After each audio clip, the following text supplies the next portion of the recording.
Hello everyone, this is Toys R Us, and for this week's showcase it's a G1 Devastator. Easily one of the most impressive Generation 1 figures that they released at the time, for the fact that it literally has 6 individual robots that formed to make one giant combiner.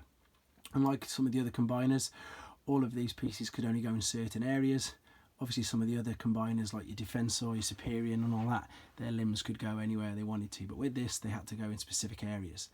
This figure for me is quite ironic, and I do really love it, but why it's so ironic is it's one of the ones as a kid I was, unfortunately enough, never able to own. A couple of friends had a couple of different limbs and things like that, but we never really, even between us all, managed to have a full Devastator.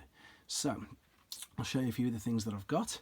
So in the background there, you'll notice the gift sets are empty, but that's because the figures are down below, you'll see in a second. That's the box set of the Gigi, the Italian one, and then that's the other box set there of the Mexican IGA plastics. And then I've also got lots of the little boxes as well.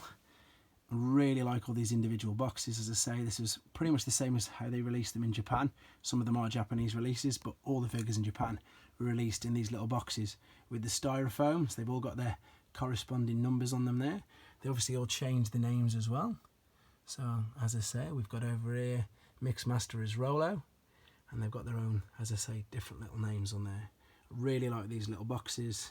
They display much better, and again, ironically, I've got quite a few of these, but none of the mint and seal card of the Hasbro or, as I say, UK or American releases. So you'll notice that all the figures I've got laid out, they're in 3 different modes.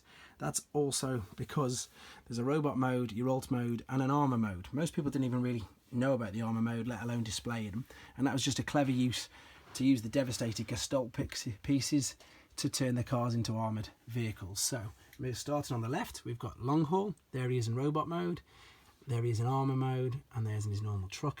And as I say, you'll probably notice as I scroll along here that the vehicle on the right is always much brighter. The green's much more vivid. That's your Mexican variant there. So as we go along, you'll notice on the right hand side that's all the Mexican ones. So there's Scrapper, there's the leader of the Constructicons, and as I say, nice use of the Devastator chest plate there on there. Moving over to Mixmaster. Oh no, it's not what we're talking about. Moving over to Hook. There we go. Getting ahead of myself. Good use of the Devastator head there with the gun on the side to turn that into armour mode.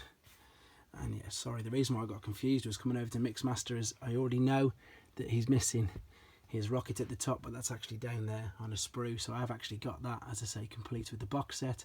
Again, you can really see the difference in how bright the Mexican green plastic they used. Moving over to Bone Crusher and Scavenger. I really like the use in the armour mode of what the hands attached to in the Devastator mode. So you could literally fire the rockets out of both of them there as well. Great use of the pieces. As I say, you can see again the difference in the plastic and how bright it is. Okay. The other reason why I like these little boxes, as I said, they've got their own little styrofoam. They all come all nice and neat. You can keep them much safer. You'll notice there's a black stopper. This was in the Italian releases because it was same as in America. They weren't allowed to have firing rockets and firing missiles, so they all came with stoppers. In the big gift set, the stoppers came like that. This is the Italian one, so all these pieces are all still mint in box. And there was some Mexican instructions there, so as I say, they actually call him Devastator as well, but in their own language. It's really interesting, as I say, getting all the different variants just to see how they translate it all. But this is my collection so far. I hope to add to it soon, maybe with some actual UK or, as I say, Hasbro official release box set soon. But there we have him, Devastator, my favourite figure, well, my favourite character, shall we say. Subscribe for more videos, and I'll see you next week.